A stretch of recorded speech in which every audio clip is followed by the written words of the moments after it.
I just wrapped up writing related to this topic, so while it's fresh in my head, let's talk about this topic: how to make friends. And the title of the writing is "How to Make Friends as Adults," but it kind of applies to everyone, even if you're not an adult yet. So, how do you make friends? I think, well, there's tons of ways to describe it, but the way I chose to describe it today is like this: regardless of what you may be interested in doing with your life, right? You want to go out and skateboard. You want to go to the park and hike, and you want to go to the grocery store. You want to cook. Basically, for anything that you do, there's always a chance. It's not a guarantee, but there's always a non-zero chance you will encounter people, right? So, oh, but like there aren't that many people for me to interact with. That's because there's a filter on the type of people you want, right? But the thing is, the world, when you look at the world as a objective place with people in it, there's always people in proximity to you. Now, while this is more or less talking about, real life, also this happens in the online space too, right? We may be continents apart in physical distance, but if you're watching my video, then you're kind of, we're forming a relationship right now. So, what I'm trying to say is you don't need to be doing something specific in order to make friends, because no matter what you do, you are always at the chance of meeting people. And when this is really integrated into, oh wait, I thought I needed to go to networking events. I thought I needed to, do social things. I needed to go out and things like that in order for me to make friends.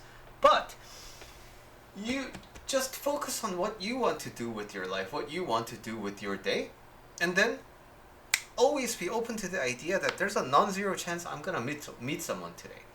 So that's the first thing that we have to think about. Now, as you go about your day, doing things that you enjoy, doing things that you want to do, doing things that nobody is forcing you to do, as you're having these experiences, you meet people. And now, what do you do with them, right? So, in a one-on-one kind of a conversation, what can happen? I can talk, I can listen, and I can ask. I can invite them to talk about something. So, in each of these steps, I have the choice to do it or not. So, somebody asked me about what my favorite blend of coffee is. I could lie and just say, I don't drink coffee. I could just, if it's in a group context, I could just brush it off to another person so that they answer the question. I have that choice. Or I could be like, oh, I just drink whatever is available. I'm not really picky about my coffee. Which isn't really true. I'm very big into coffee. And I have the choice of, I really like acidity in my coffee, so I always go for the Ethiopia if it's available. But I find that I've been kind of too deep into my own taste to not appreciate other things. So these days I'm interested in exploring different blends instead of single origins, just to get my palate a little bit expansive. So this is something that I talk about myself, right? So I always have a choice in how much I get to express myself. Also, I have a choice in, listening. I could just stop listening and walk away from the conversation. Like, oh shit, sorry, I gotta run.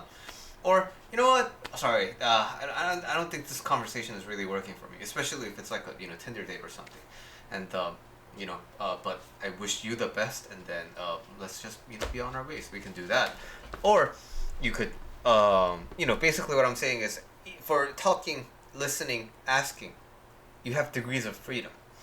And now, it's just up to you to deepen that relationship.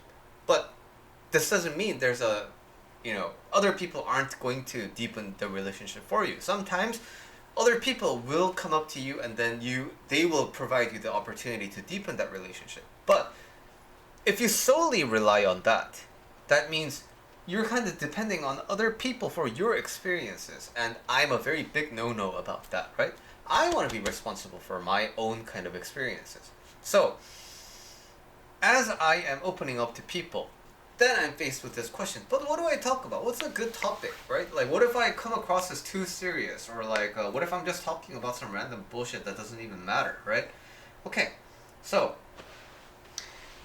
whatever you say, there's no telling if it's gonna be a good topic or not before you say it, right? So for example, there's an indicator. There's an indicator that political things tend to be not that great of a conversation for casual conversations. There's an indicator that, talking about pop culture is like a good one for, casual encounters and such, right? So, using those indicators, you can kind of have a sense of where you want to take the conversation. But even for those things, there's no guarantee that the other person will like that conversation. So, again, I focus on what I want.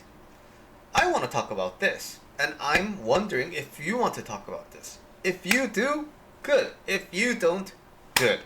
Why? Because there's other people. We don't have to get along. We're playing a game of chance instead of guarantees.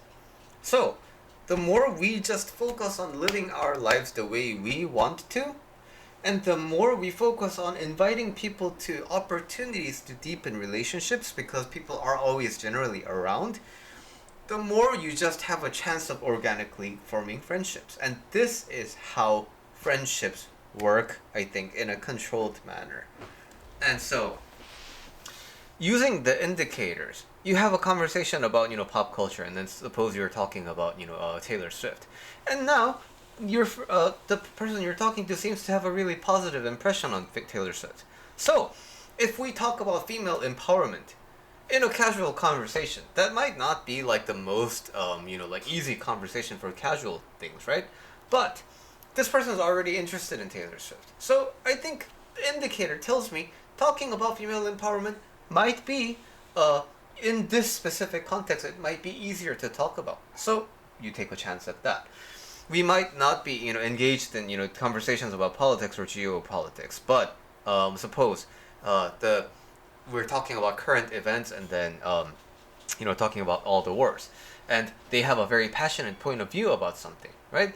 Then, even though politics is usually like a topic that's avoided, if they are showing interest, then the indicator tells me, oh, okay, so politics, talking about that right now can be a chance. Of course, can it also be a chance of a bad relationship? Yeah, but again, that's fine. Relationships change over time, so you might fight today, but then you might make up tomorrow. You might be okay today, but you might fight tomorrow. There's other people. So basically, the more we let go of this need to befriend everybody today ASAP, and the more we just rely on the things that we like doing anyway, and the more we rely on just opening chances, the more relationships and friendships become a side effect of your life instead of this primary thing that you need in order to be happy. And I like it when things are side effects, right? Because they're pretty much free. I like free things. So that's the gist of how I talked about relationships today. And if you want to check out more about the relationship, I'll put a link to the writing that I did today in the descriptions, and I'll see you next time.